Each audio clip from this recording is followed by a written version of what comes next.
Hola chicos y chicas de quinto semestre. Vamos a ver una parte de evaluación a la política pública. Con esto terminamos el contenido temático, pero les subí al Classroom materiales de manuales de evaluación de política pública. Son varios de distintas fuentes. Estoy esperando aquí que me cargue el internet para mostrárselos. Pero en lo que carga,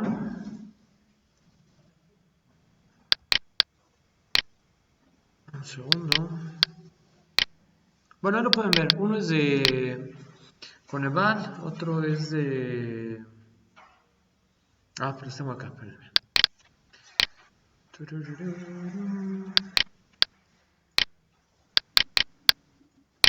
Uno es de CEPAL, otro es de la Universidad Autónoma Metropolitana. Y las últimas dos son de... una está muy interesante.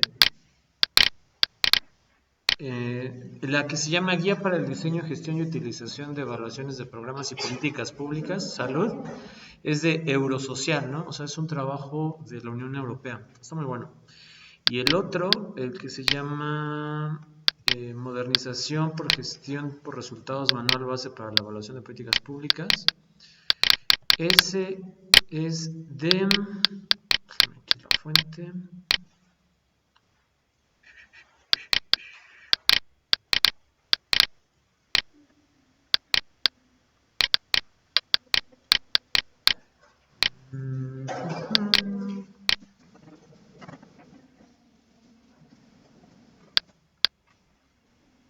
No trae la referencia. Aquí está. Este es de Argentina, del Ministerio de Evaluación de Políticas Públicas. Pero es muy bueno también. O sea, viene muy completo si lo revisan.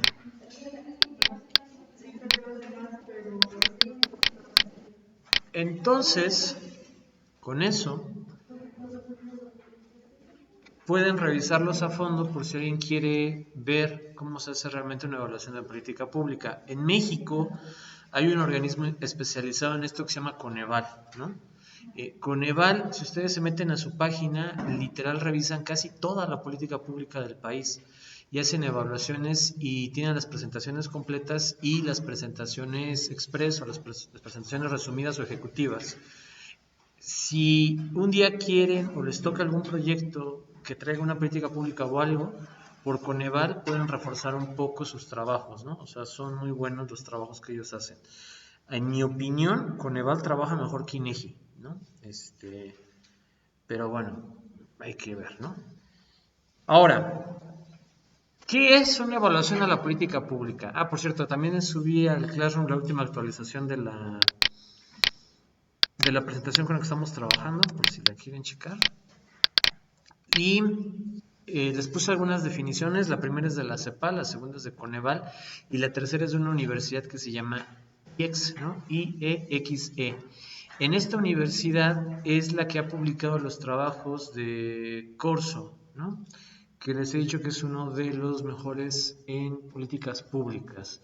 Si se acordarán, cuando estábamos en línea, alguna vez les enseñé un libro que era así medio alargadito, rojo, que se llamaba Elefantes Blancos en México o algo así, de Corso. Entonces, esta es la universidad en la que trabaja y que también tiene estudios en políticas públicas en México.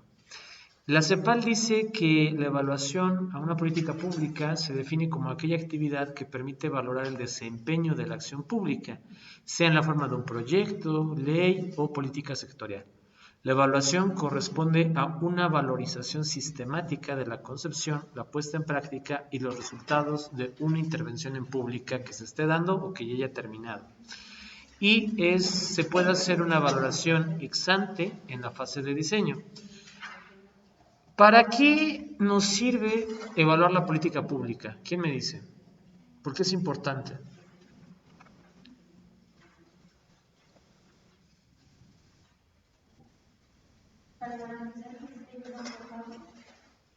Puede ser. ¿Para qué más?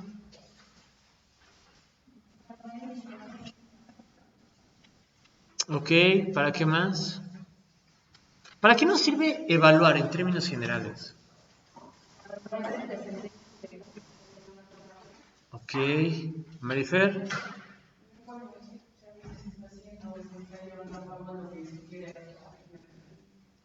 Ok, ¿alguien más? También podría ser como para evitar o si ya hay analizar consecuencias y mejorar, o bueno, evitarlas o soportarlas y mejorarlas. Ok, más o menos entiendo la idea. Sí, vean, evaluar no debe de tener la connotación de algo malo, ¿no? Cuando ustedes piensan en sus exámenes, no sé qué tanto sufren, ¿no? Pero sus exámenes son una evaluación en sí. La pregunta sería, bueno, ¿a quién de ustedes le gustan los exámenes? O mejor dicho, lo voy a cambiar. ¿A quién de ustedes se pone nervioso o le preocupan sus exámenes? Se preocupa por sus exámenes. Y la pregunta sería, ¿por qué? ¿Y qué pasa si no pasa? ¿Eh? Y luego,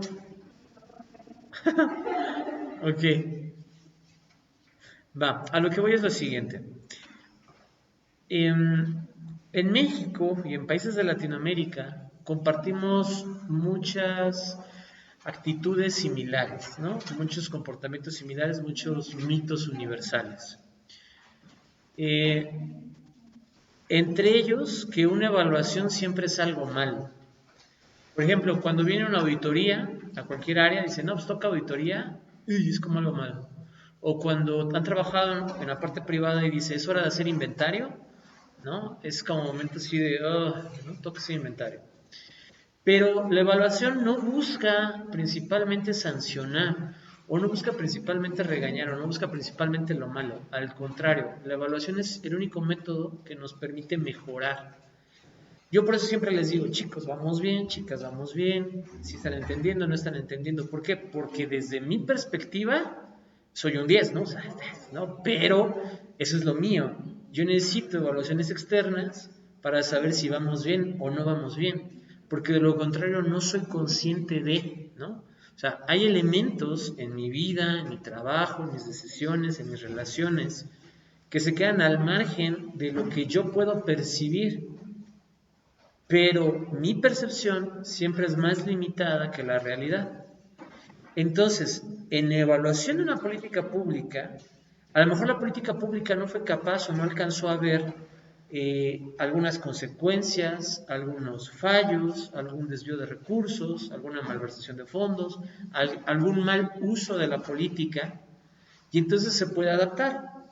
Yo les he platicado de que el programa Solidaridad y lo que después sería Oportunidades, Progresa, Prospera, ¿no? Y todos los subnombres que ha tenido, comenzó otorgando dinero a los jefes de familia, ¿no? Al hombre, por lo general. Y la mayoría de los hombres se lo iban y se lo gastaban en alcohol. Y si bien no todos, un porcentaje muy elevado, ¿no? O en la cantina o lo apostaban. Luego entonces no funcionaba el programa porque el recurso ni siquiera terminaba de llegar al hogar. Luego entonces se hace una evaluación, se descubre esto y es un fallo terrible del programa porque ni siquiera llega a poder ver qué resultados hubiera tenido si el recurso se hubiera usado para lo que estaba destinado. Después el programa evoluciona y lo otorga a la mujer, jefas de familia, ¿no? Y en muchos casos mejoró, pero en otros tantos surgió violencia doméstica. Ahora el hombre, ¿no? Obligaba a la mujer a darle el dinero y se lo iba a gastar en la cantina o lo apostaba. Entonces, el programa, a través de distintas evaluaciones, ha descubierto esto. Y a lo mejor para nosotros es muy obvio, ¿no? O sea, hay cosas que obviamos, pero para poderlas obviar es porque previamente ya se descubrió un conocimiento, ¿no? ¿Cuándo se supo que la Tierra era redonda, por ejemplo?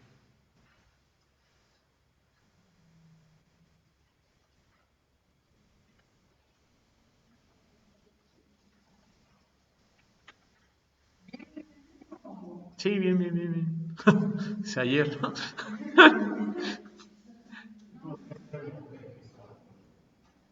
No.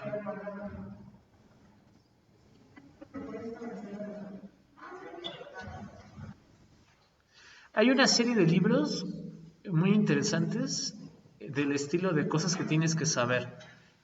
Una edición se llama 50 cosas que tienes que saber y hay muchos temas, ¿no? Física, matemática, historia.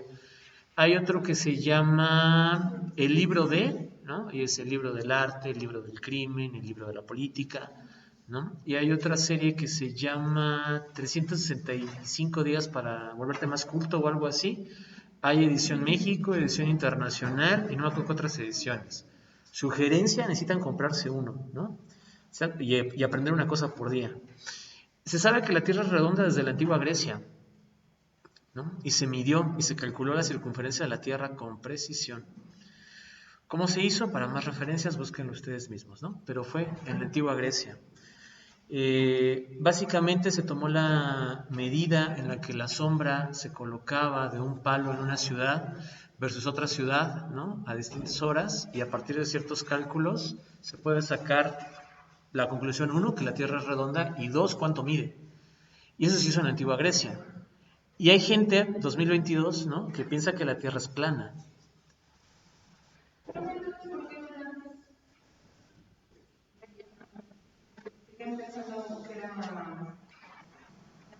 Pues eso es bien chistoso, porque en realidad no todo el mundo lo pensaba. De hecho, la mayoría de las personas pensaban que era redonda, pero era una época, la época del oscurantismo no es precisamente oscura, o sea, de hecho se hicieron muchos descubrimientos, pero hay ¿cómo se llama? Una reprensión a todo lo que no diga la iglesia, porque ni siquiera es la Biblia, ¿no? La iglesia. Y la iglesia, hay un pasaje bíblico que narra 4 puntos y termina diciendo y hasta todos los confines de la tierra. Entonces, el pasaje, si se lee solo por leerse, se puede malinterpretar que la tierra es plana, ¿no? Y entonces durante mucho tiempo esa fue la creencia que la iglesia promovió, pero en realidad muchas personas han pensado que la tierra es redonda desde hace mucho tiempo. Y además esto forma parte de la corriente eurocéntrica, es decir, la historia que ustedes conocen es la europea. Ustedes no conocen la historia árabe, la historia de África, la historia de China, la historia de Japón, ¿no? Que tienen otras corrientes de pensamiento. O sea, los árabes son súper avanzados. Hubo una época en la historia en que los árabes veían como monos a los europeos, ¿no? Sí, porque eran todos puercos, no sabían matemáticas, y los árabes eran todos limpios, llenos matemáticos extraordinarios. Pero, pues, al conquistarnos España, ¿no?, la historia que nosotros conocemos es la europea, y eso más o menos. Pero Europa no es la única parte del mundo, pues, es decir, Sudamérica, Asia, África, ¿no?, Oceanía, ya estaban presentes y van evolucionando en su propia historia. Tristemente el eurocentrismo es una corriente que se ha propagado mucho, pero no, de hecho no todos pensaban que la Tierra era plana. De hecho creo que hay más gente hoy en día que lo piensa que en la antigüedad, ¿no? Y esto, pues pareciera una obviedad, ¿no? Por poner un ejemplo, ¿qué les parecerá obvio que no lo es?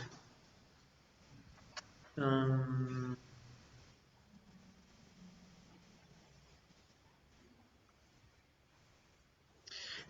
es muy común asociar volumen a masa cuando son dos cosas totalmente diferentes, ¿no? ¿Se acuerdan de qué pesa más? ¿Un kilo de algodón, un kilo de plomo? ¿No? Y que la mayoría dicen, no, pues uno de algodón. Entonces, no, pesan igual. Pero un kilo de algodón, pues yo creo que sería pues, como así, ¿no? Un kilo de plomo yo creo que es como así, ¿no? Es poquito, es muy pesado. ¿Eh? Es por la densidad. No sé, estoy seguro si es la densidad, pero sí, ¿no? O sea, solemos asociar que algo grande debe de ser más pesado y no es así. Entonces, en una política, a veces cometemos esta serie de errores. Asociamos ciertos esquemas tradicionales, ciertos pensamientos, ¿no?, como los únicos que hay. Por ejemplo, ¿cómo acabarían con la pobreza? O sea, ¿ustedes qué harían?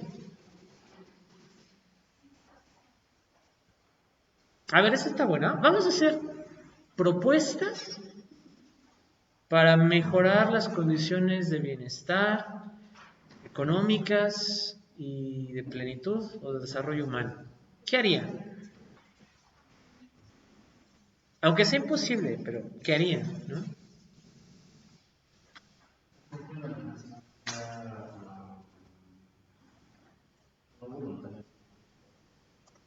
¿En qué sentido? A ver, profundiza un poco.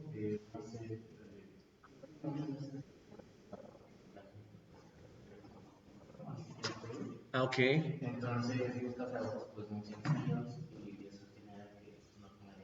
Ok, ok.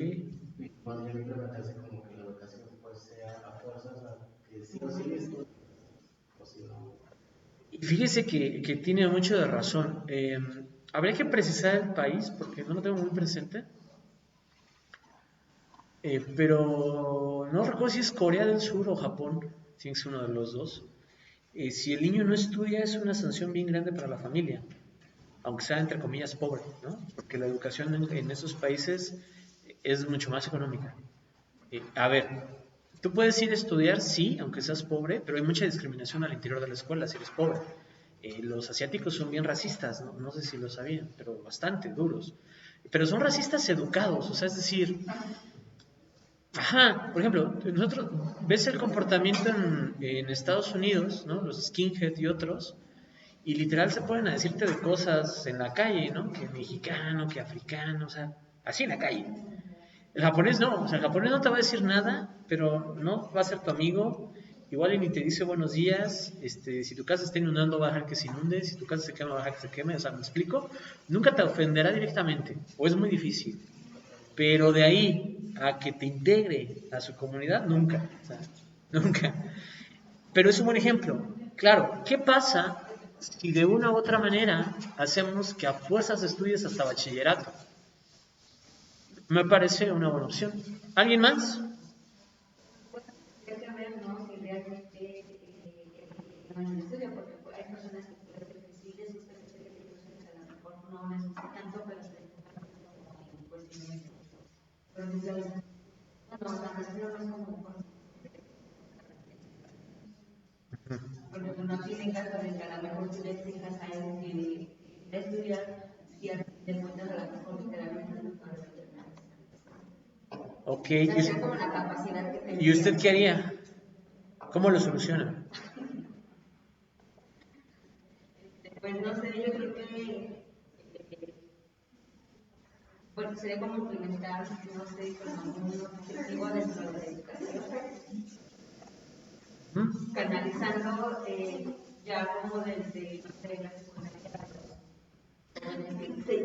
que se vayan por algún lado, el deseo de seguir estudiando, bachillerato, o en este caso meterlo de lleno a la como algo, no sé, algunos oficios que efectivamente. Ok. Para eso tienes que igual ya se van a ir, ya Ok, vamos por partes. Primero, ¿de qué tienen tarea? Porque los veo a todo el mundo escribiendo muy rápido y no creo que sea lo que yo estoy diciendo. ¿De inglés? ¿O de qué? Ok, va. Qué bueno que pongan tanta atención. Segundo, primero aquí, luego Marifer, luego acá. Aquí. Es una buena idea. De hecho, el origen de los CEBETIS y de las técnicas secundarias es ese. La propuesta de su deber ser es formar oficios que te permitan autoemplearte en la mayoría de los casos.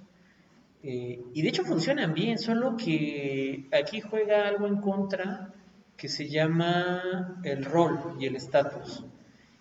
No tiene mucho de estatus la carpintería, la herrería, la plomería.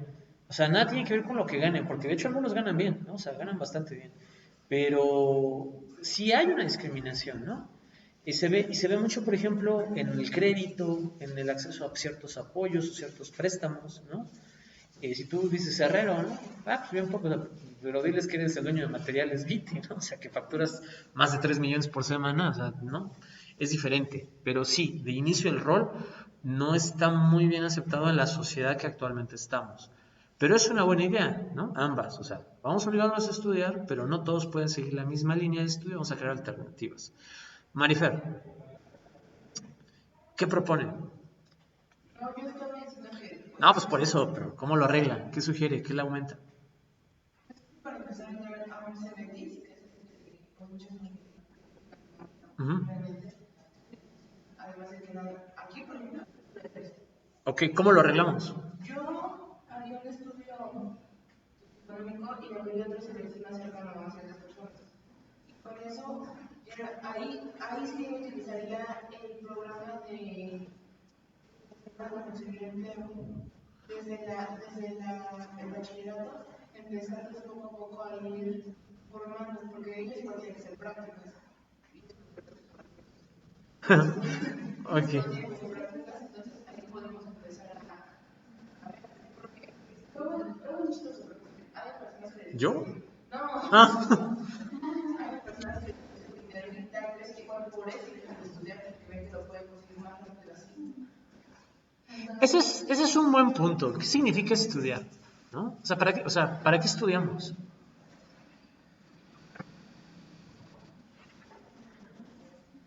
No, no sé, quien quiera. Bueno, es que estudiar es parte de lo que va a ser mi participación. Ajá. Hace poco vi una, bueno, no sé, es más moderno.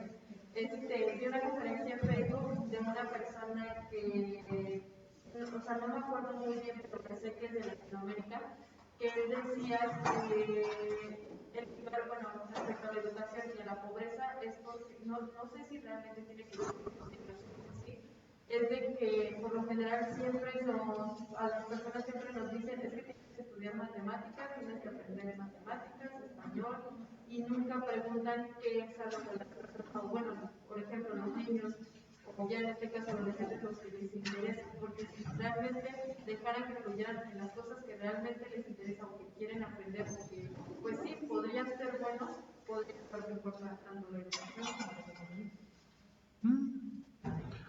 Propuesta interesante. ¿Quién más? Me agradó. ¿Allá?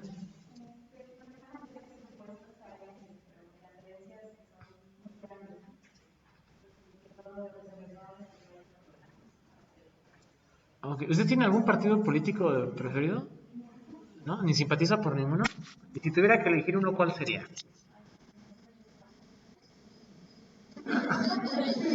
No, tiene como perfil del PAN, ¿no? En el buen sentido. Sí, sí.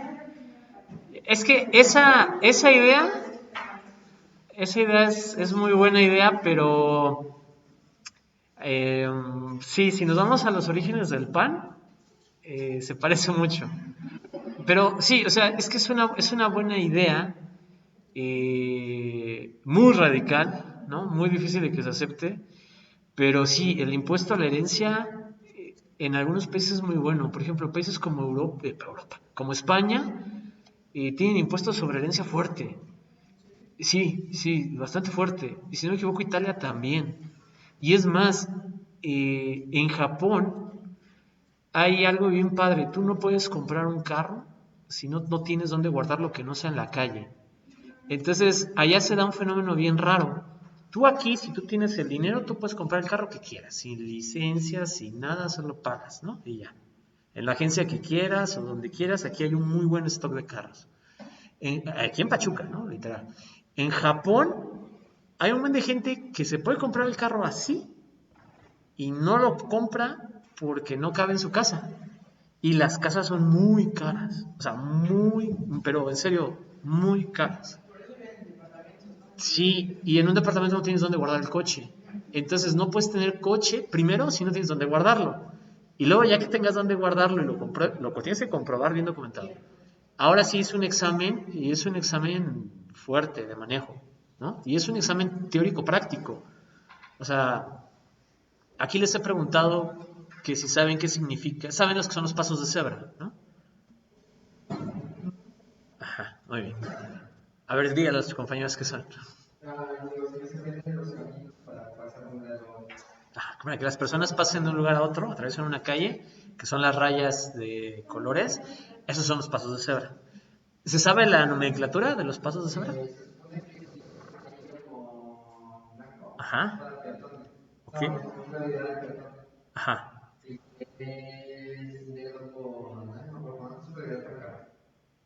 Yo lo tengo un poco barrido, pero sí, más o menos es así. Lo que sí sé es que los que son puro blanco, creo que la preferencia es peatonal, o sea que el carro, entre comillas, se debe parar. Los que son, creo que puro amarillo o amarillo con negro, la preferencia es el carro, el peatón es el que se tiene que atravesar con cuidado, y el amarillo con blanco creo que es los dos se paran, ¿no? O sea, como que intermedio. Ese es el problema, que la gente loca empieza a meter tarugadas donde no debe ir, con todo respeto, porque se ven muy bonitos, pero el color en los señalamientos viales tiene un sentido. El nuevo, sí es de colores, casi atropello a una señora ahí. No estuvo cerca, me frené, pero sí está horrible pasarte ahí en el CENIES, ¿no? Si antes estaba horrible como peatón, ahorita está que piénsatelo dos veces. Ahí falla todo. O sea, ahí pierde el sentido el señalamiento vial. Insisto, se ve muy bien y en la parte de embellecimiento urbano está todo dar, pero en la parte de vialidad le dan la torre. Sí.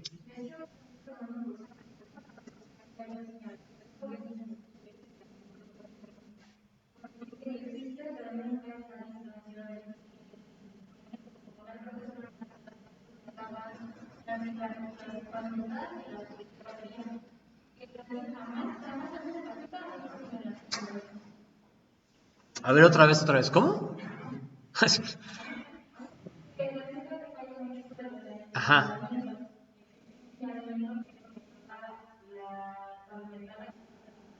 Ah, ok, ajá.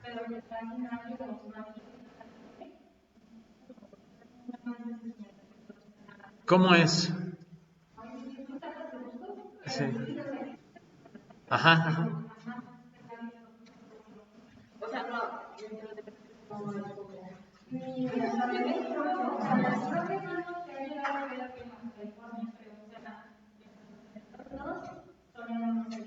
Ok, qué interesante.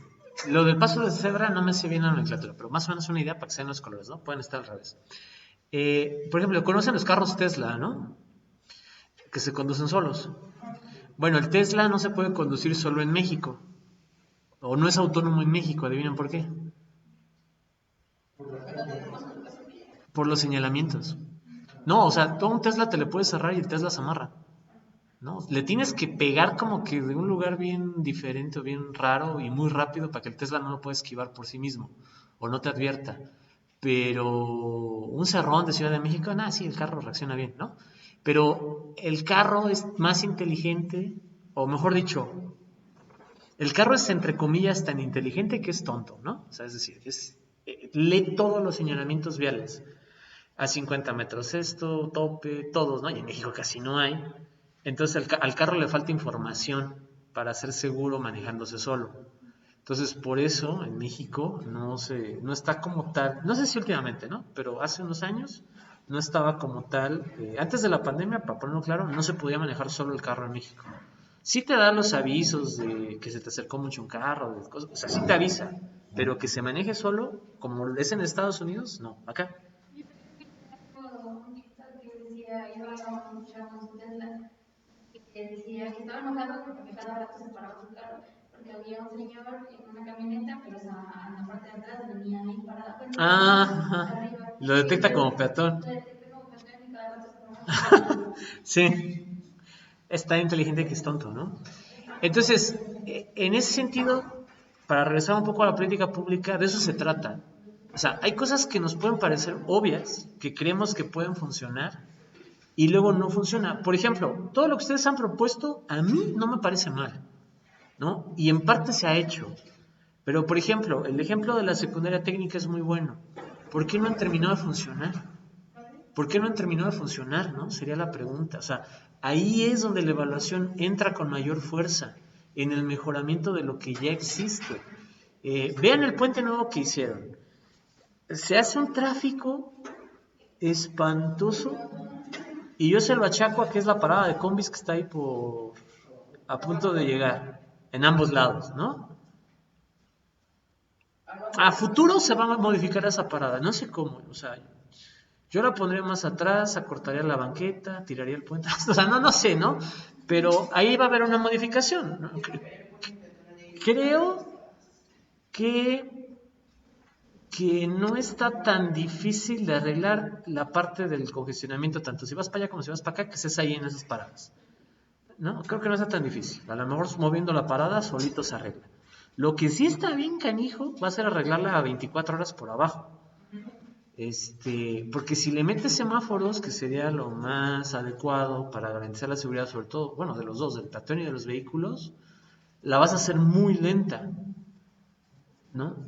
Y no sé si eso pueda hacer que sea otra vez un montón de tráfico abajo. Y es que en México no sabemos usar las glorietas. Porque se supone que si una glorieta tiene 3 carriles, el que está pegado a la glorieta, ¿no? El de en medio y el más alejado. El que está pegado a la glorieta es para literal retornarte por donde vienes. El que está en medio es que vas a salir como continuar derecho o en una segunda salida, y el de hasta afuera es en la primera salida. Lo que aquí hacen es vienen en el tercero y se cruzan 3, ¿no? O sea, entonces eso es más complicado. Ahí sí lo veo difícil. Estoy seguro que alguien de diseño de planeación urbana lo puede arreglar.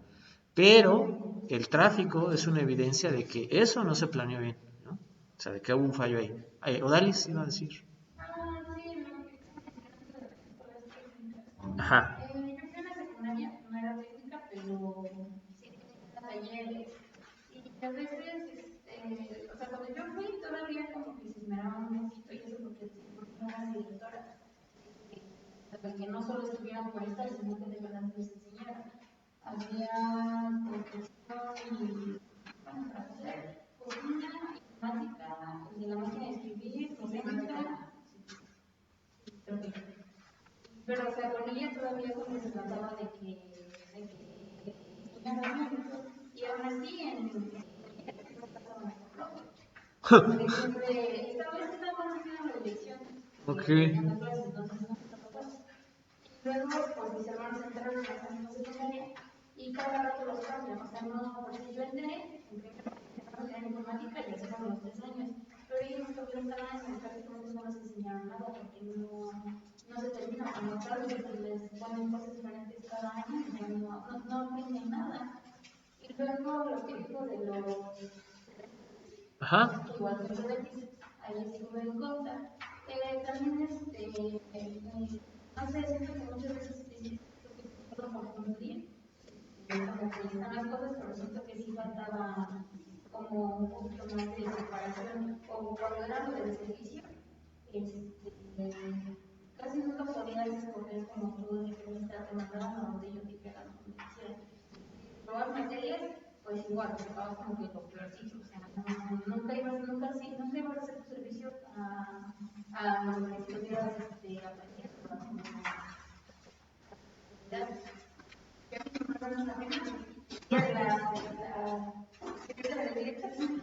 Yo siento que esas personas que van a una técnica y un profesor haciendo evaluación, de aquí van a ser las personas que van a tener un oficio.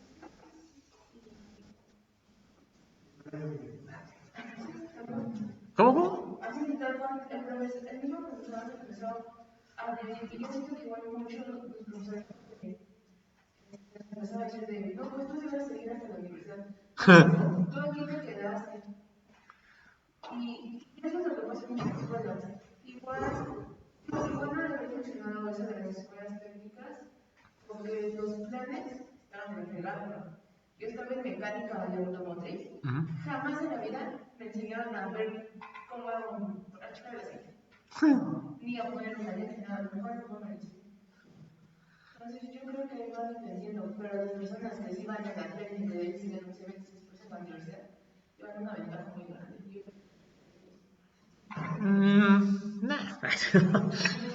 Depende mucho. Efectivamente, si bajamos a nivel personal, sí, ¿no? Eres tan buen alumno como buen hogar tienes, como buenos maestros has tenido. Pero tampoco es una limitante, o sea, ustedes ya llevaron probabilidad, ¿no? ¿Qué es la probabilidad? Como de segunda, de caso, ¿no? Hasta que probabilidad de que haya un porcentaje de que pase algo. Ajá, el porcentaje de que pase o no pase algo, ¿no? Eh, ¿Por qué es importante la probabilidad? Porque dentro puede llegar a sacar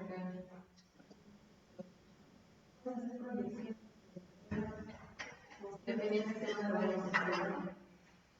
Pero en la vida práctica, ¿por qué es buena la probabilidad?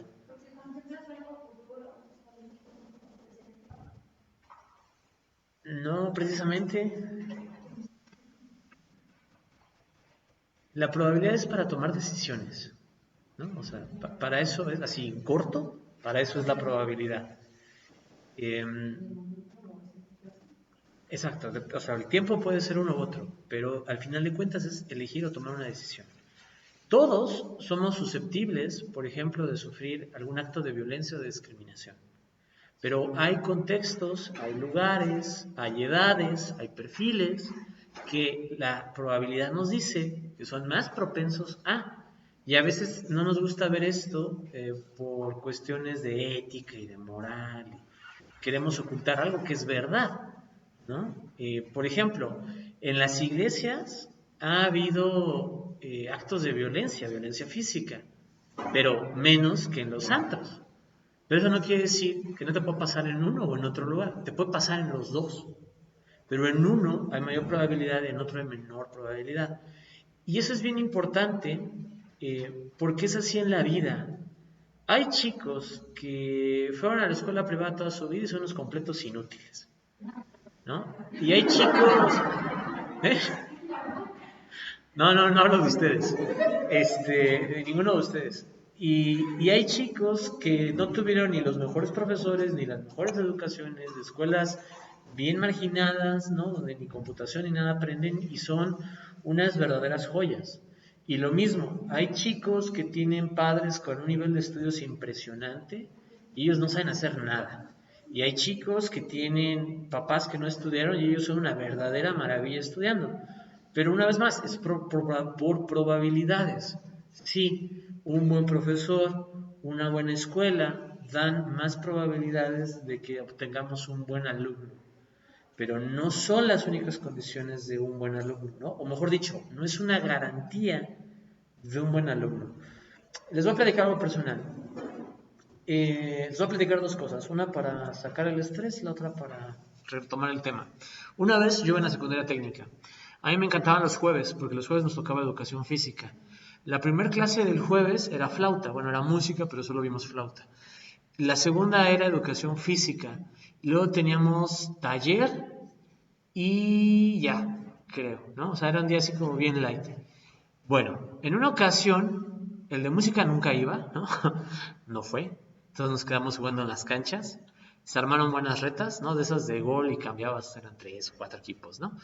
El de educación física ya estaba ahí, nos estaba viendo, llegó su hora y dijo, no, síganse, ¿no? Yo creo que la verdad sí estaba entretenido los partiditos que estábamos, porque estaba muy, o sea, me acuerdo que fue un día donde se jugó muy bien. Toda educación física no la pasamos jugando, luego fue el recreo, en esa escuela se practicaba que el día que te tocaba educación física las canchas eran tuyas el día del recreo, ¿no? Entonces todo el tiempo jugamos otra vez. Y luego la otra clase que tuvimos tampoco vino. Entonces fue como todo el día de no hacer nada más que jugar. Taller. Fue todo el día de no hacer nada más que jugar fútbol, ¿no? Y sí, esto pasaba muy seguido, ¿no? O sea, siempre hay maestros, maestras que nunca van, o que están y nunca se presentan, ¿no? De hecho, si ustedes se van a echar un recorrido por el estacionamiento, verán a varios profesores en su carro, algunos como yo, esperando a que le dé la hora de clase, ¿no? Otros están en su horario de clases, están ahí dormidos, ¿no? Entonces, depende de la ética de cada uno. Eso es solo porque su compañera me acordó esa parte de la secundaria, de la técnica, de los talleres, y dije, sí, yo también lo disfruté. La otra parte, yo me quedé con muchas ganas de estudiar en la UNAM, ¿no? Tantito porque quería ir a los partidos de Pumas y tantito porque pues era la UNAM, ¿no? Y entonces platiqué con mi mamá y mi mamá dijo que no. Y pues obviamente si mi mamá decía que no, pues para mí es imposible, ¿no? O sea, no trabajaba, no me mantenía solo, o sea, no iba a ser así. Entonces, mi única opción fue estudiar aquí, ¿no? Y yo me quedé como muy desencantado, como decir, híjole, a veces no todos mis compañeros, creo que se le quedó eso abajo, no todos mis compañeros eran, pues no había una competencia real, ¿no? Y entonces, no sé, siempre me sentí muy limitado de estudiar aquí. Entré a la maestría, ya para ese entonces ya me valía dónde hubiera estudiado, la verdad, ¿no? Y entré en el colegio de Hidalgo y me llevé una muy buena sorpresa. Hay maestros en verdad muy buenos, ¿no? Y yo les podría decir que no hay maestros malos, ¿eh? Salvo revisar los que actualmente están en la planilla, pero los que a mí me tocaron, no, la verdad, bastante capaces y puntuales y siempre están ahí, y literal salen de su oficina, te dan clases y se regresan a su oficina, o sea, muy bien el Colegio de Hidalgo. En la parte educativa, ¿no? La parte ya formal, que sigue siendo parte del Estado y esas cosas, hay dos, tres cosas medio raras, ¿no? Pero en la formación educativa es muy buena. Pero hay un punto, no me acuerdo si fue en tercer semestre o en cuarto semestre, no me acuerdo, creo que fue tercer semestre, donde a fuerzas te mandan afuera, o sea, a estudiar a otro lugar, por lo general a la Ciudad de México. Pero es a fuerzas, o sea, técnicamente la movilidad en un posgrado es voluntaria, pero a los posgrados les va muy bien si sus alumnos hacen movilidad, o sea, es decir, estudiar en otro lado mientras están ahí. Entonces, acá te obligaban, ¿no? Tiene sus pros y sus contras, ahorita voy a eso, pero te facilitaban mucho, ellos hacían toda la gestión, te daban la carta, te aceptaban automáticamente y tú nada más literal tenías que ver cómo llegabas, ¿no? En ese momento el carro podía entrar a la Ciudad de México, entonces mi esposa y yo nos fuimos al Politécnico Nacional, al CIECAS, al área de Ciencias Sociales del Politécnico. Iba con un poco de miedo, en el sentido de, híjole, y si los de acá sí me llevan de calle, ¿no? O sea, yo me los imaginaba así todos de traje, con libros, cerebritos, ¿no? Y dije, híjole, a ver si paso, ¿no? Porque pues no recuerdo jamás haber tenido algo que fuera difícil, ¿no? O sea, yo era de literal la tarea en 20 minutos y a jugar el resto de la tarde y el examen no estudiaba y sacaba 7 y 8, ¿no? O sea, tampoco sacaba proeza, no. Pero era así, no le puse tanta atención a la licenciatura en cuanto a las calificaciones. Entonces llego al poli,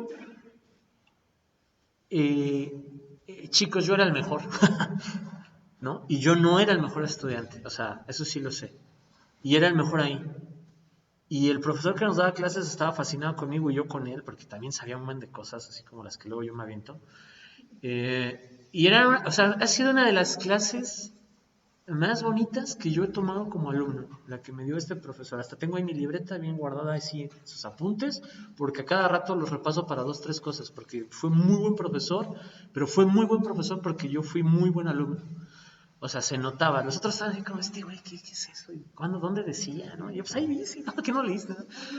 ¿No? Así. Y mi esposa estaba en el CECAS en otra clase, ¿no? Porque eran optativas. No, estaba, mi esposa, su profesor se llamaba Braulio. La verdad, el mío no me acuerdo bien cuál era su apellido, pero muy buen profesor. Igual, no, o sea, una capacidad que tenía el profesor. Y nada, si mis compañeros eran malos, los de mi esposa decían, quítate, voy, ¿no? Ella nunca lo va a admitir, pero sí eran muy malos. Y ella era muy buena, ¿no? Y entonces salí muy contento. Tuve la oportunidad de ir a la UNAM, a un ciclo de conferencias y de participaciones. Y lo mismo, o sea, yo veía a los alumnos y decía, estos cuates, o sea, son normales. O sea, es decir, así, podrían ser ustedes, para que me entiendan. No, espérame, no se diferencian de nada. Hay unos muy brillantes en las tareas, hay unos muy brillantes participando, o sea, ustedes son brillantes en áreas diferenciadas, pero son brillantes. Así es allá, ¿no? Y sí, hemos llegado a tener 2, 3 alumnos aquí que son unas joyitas, y o sea, muy buen alumno, ¿no? Y allá también los hay, porque sí, ¿no? Hay 2, 3 alumnos son unas joyas, pero joyas. Y en la autónoma en general hay alumnos que son joyas, y son los que reciben premios, los que ganan concursos, los que están ahí, o sea, hay. Entonces, en algún punto en la maestría descubrí que de estudiar afuera, la única ventaja que tiene es el caché, ¿no? O sea, eso es todo, el estatus otra vez, porque el conocimiento como tal, no. Estamos revisando los mismos libros, estamos revisando los mismos manuales, estamos revisando las mismas técnicas, estamos usando los mismos autores, o sea, yo lo sé, yo he contrastado los temarios, ¿no? Y no hay diferencia, o sea, no hay diferencia, el conocimiento es universal o está universalizado.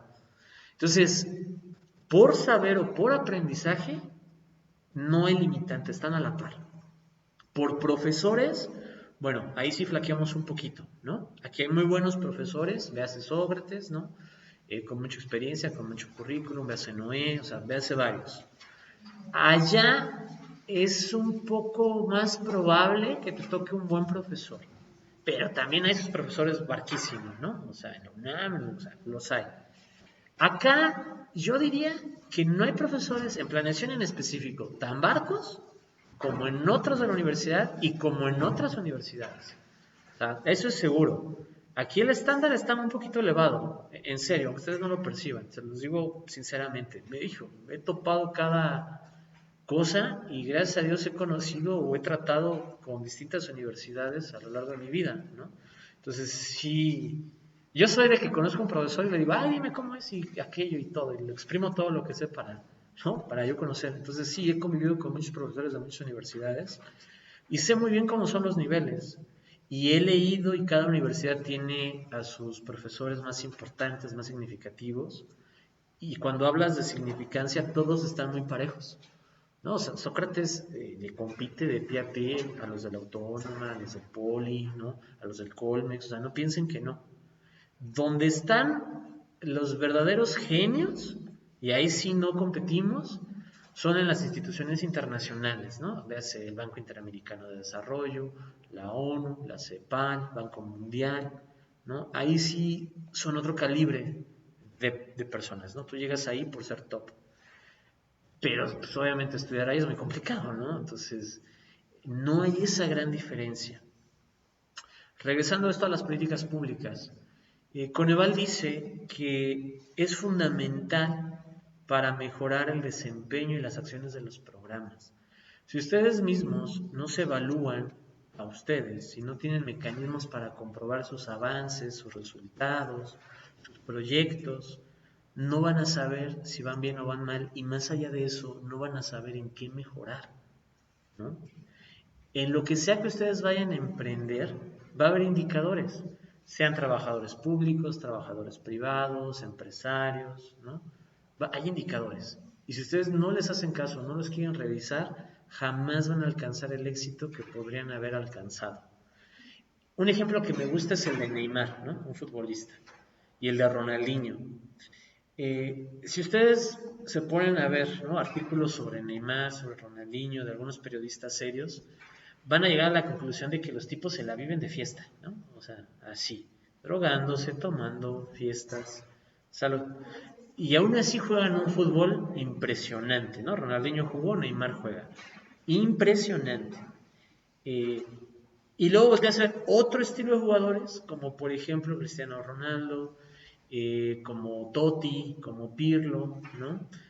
Como Iniesta, y te das cuenta que no toman, que no fuman, que no beben, que se dedican 100% a entrenar y que han logrado cosas muy buenas. Pero tú te pones a pensar, ¿a dónde hubiera llegado Neymar y a dónde hubiera llegado Ronaldinho si solo se hubieran dedicado a entrenar y hubieran dejado de lado la fiesta? Si aún así ya eran tremendos jugadores, ¿cómo hubieran sido 100% disciplinados? ¿No? Y eso pasa aquí. O sea, yo se los digo con un poco de vergüenza. Para mí la escuela no era difícil, pero nunca le dediqué mucho a la licenciatura. O sea, yo podía pasar un examen con 8, ¿no? Hazme un examen ahorita, estoy seguro que te lo paso con 7, o sea, porque los profesores no preguntan cosas complicadas. Los exámenes no son complicados. Uno a veces hace ideas mentales, pero no lo son. Pero alcanzar el 10, a lo mejor solo implicaba una hora más de estudio, que yo no le dedicaba. Y yo decía, me evaluaba y decía, no, pues con 8 es suficiente, ay, con 9 paso. El chiste es pasar, ¿no? Ay, con 7. Pues sí, ¿no? Sí, lo demás es vanidad. Y hoy me arrepiento un poco, o sea, hoy me arrepiento un poco porque pude haber condicionado mi futuro sin darme cuenta, ¿no? Salí con un promedio bueno, no recuerdo si tuve 8.9, 8.8 de la licenciatura. Y para entrar a la maestría pedían 8.5, ¿no? Entonces no había problemas. Y de la maestría ahí sí cambié, sí le eché ganas, debo de tener un 9.8 o 9 y tantos, ¿no? 9.7, 9.8. Y para entrar a la maestría pedían 9, creo. Al doctorado 9. Y del doctorado no me acuerdo con cuánto salí, pero debo tener 9.8, 9.7, ¿no? O sea, ya yo me volví como estudiante profesional a partir del posgrado. Y pude haber desperdiciado muchas cosas, o sea, había becas, había intercambios, había viajes, había concursos, ¿no? Hoy me da tristeza, eso creo que no se los había platicado, se los platico para que lo aprovechen, que ya no soy joven, ¿no? Al menos sistemáticamente hablando no lo soy. Los concursos para jóvenes, de ensayo, de propuestas de iniciativa de ley, de problemáticas sociales, de problemáticas ambientales, que pagan, ¿no? El límite de jóvenes es entre 18 y 28 años, 25 años, 29 años. ¿No? Este mes cumplo 30. O sea, técnicamente ya no soy joven en temas de convocatoria, ¿no? Para INEGI ya estoy anciano, pero bueno, sí, ¿no? Depende de cómo lo midas, ¿no? Eh, ¿cómo se llama lo de los viejitos? El INAPAM, soy un bebé, ¿no? Entonces depende de cómo lo veas. Sí, pero me arrepiento mucho de eso, de no haber participado en muchos concursos de mi edad que pude haber participado, ¿no? Entonces, ustedes son jovencitos, jovencitas, creo que ninguno. ¿Quién es la mayor aquí o el mayor aquí? ¿Cuántos tiene, compañera, si no es indiscreción? Está perfecto, tiene 2 años para entrar o 3. Sí, en serio, o sea, y pagan bien. Hay concursos de 100,000 pesos, de 150,000 pesos, de 30,000 pesos, primer lugar. Nada más ponle convocatoria, ensayo, y futa, salen un buen, ¿no? O convocatoria, concurso, o concurso, tal cosa. Y son buenos, o sea, del INE, de INEGI, de Coneval, de CONAPO, de las universidades, de todas las autónomas del país, ¿no? De institutos privados. Y eso es algo que yo sinceramente me arrepiento, o sea, no haber aprovechado la edad para haber participado más. Entonces, si no nos evaluamos, y yo no tenía un sistema de evaluación, ¿no? No vamos a saber cómo vamos. Avanzando un poco en esto, hay distintos tipos de evaluación, ¿no? La CEPAL lo plantea como macro, que son políticas de largo plazo y mediano plazo, meso, que es la sectorial, la intersectorial, que es mediano plazo, y micro, que son procesos de gestión y desempeño de corto plazo, ¿no? Entonces, para la CEPAL sería macro, meso, micro, ¿no? Se explican por sí solos. Para el ICSE sería distintos tipos de evaluaciones, pero una de las más tradicionales, no la anoté aquí, pero se las digo yo, se conoce como ex ante, ex post y concomitante, ¿no? Que básicamente es lo siguiente: antes, después y durante. Ex ante, antes, ex post, después, concomitante, mientras se hace. ¿Cuándo se debe de evaluar? La respuesta correcta es todo el tiempo, ¿no? Muchas políticas fallan porque el proceso de evaluación es el último, es decir, hacemos el diagnóstico, hacemos la planeación, hacemos la implementación y al final evaluamos. Entonces, ni el diagnóstico, ni la planeación, ni la implementación tienen mecanismos de evaluación de su etapa y desde ahí se falla. Hay cosas que si desde el inicio se evalúan, puedes detectar que algo está mal, ¿no? Vamos a poner el caso de ustedes haciendo sus cuestionarios con Servín. Si al inicio, ¿no? A lo mejor esa Servina se las ha dicho porque es bien buena onda, pero hay técnicas en estadística y en probabilidad para saber si una base de datos es cierta o fue truqueada, ¿no? O sea, si contestaron con la derecha, con la izquierda, o se fueron rotando cada quien un cuestionario entre ustedes, se puede saber estadísticamente. Hay patrones que salen así muy, muy fácil, ¿no? Y es bien fácil, ojo, es bien fácil detectarlos. Entonces ya desde ahí, si aplicáramos, obvio, o sea, Servín les enseña cómo hacerlo, ¿no? Y lo hace bien. Ustedes son los que, no ustedes en específico, ¿no? Los alumnos en general son los que luego lo hacen mal, pero eso no es su responsabilidad. Pero si desde ahí pusiéramos ese candado, ¿no? A ver, vamos a ver cómo se recabó la información. Ya desde ahí sabemos si la información es válida o no. Y muestra de esto le pasó a INEGI. Antes de 2010, INEGI, ya se había dicho, INEGI preguntaba, ¿eres hablante de lengua indígena? Así lo preguntaba. Ese era el componente para saber si eres indígena o no. En 2000 2010, 2015 se le ocurrió cambiar y preguntar, ¿te sientes indígena? ¿No? Y pues te ves al espejo y dices, estoy medio prieto, pues sí, ¿no? Porque tristemente ese es el concepto indígena que tenemos, ¿no? Y entonces pasamos de que en México había un 10, 12% de indígenas a haber un 35%. ¿Y entonces qué pasó? O los indígenas tuvieron muchos hijos en un periodo de 5 años, o la regaron en el instrumento. La verdad, la regaron en el instrumento. ¿Cómo se pudo haber evitado? Con una evaluación ex ante, es decir, un grupo focal más especializado para ver que no votara esto. De hecho, los grupos focales es el segundo paso de un buen cuestionario. El primero son entrevistas con expertos y entrevistas a población objetivo. A partir de ahí, grupos focales. Y a partir de ahí, el cuestionario. Y yo se los dije, ¿no? O sea, a ver, si preguntamos la música de moda, no sé si se acordarán del ejemplo, y les pregunté a cada uno, ¿qué música les gusta? ¿No? Hago una segmentación, veo ya qué música hay, y a partir de ahí hago los grupos focales. En el grupo focal puede salir otro género, otro artista, y luego ya a partir de ahí, ahora sí, hago mi cuestionario. Por último, hay tipos de evaluación, que es evaluación de diseño, cómo se elaboró, cómo está pensada el programa, la política pública, que cuadre con los procesos, con los manuales de procedimiento, ¿no? Hay de consistencia y de resultados, que es la más tradicional, de procesos, de impacto, complementarias, estratégicas, desempeño, efectividad, percepción de beneficiarios, perspectiva de género. Yo creo que le puedo pedir a mi esposa que les grabe un audio de evaluación de desempeño. Ella está en auditorías al desempeño, ¿no? Si sí, se lo subo al Classroom, porque como nuestros horarios no coinciden, está difícil que vengan. Pero sería muy interesante. La evaluación de desempeño es fundamental, con eso terminamos, porque a veces todo cuadra en una política pública. Es decir, a veces se gastó bien el dinero, se compró lo mejor y lo más barato, se recibió en tiempo y forma, se repartió en tiempo y forma, se les dio a las personas adecuadas. O sea, a veces todo lo que se planeó salió perfecto, pero no sirvió para nada, ¿no? O sea, no terminó de combatir la problemática. Por ejemplo, un ejemplo de esto. El de despensas para apoyar a la desnutrición.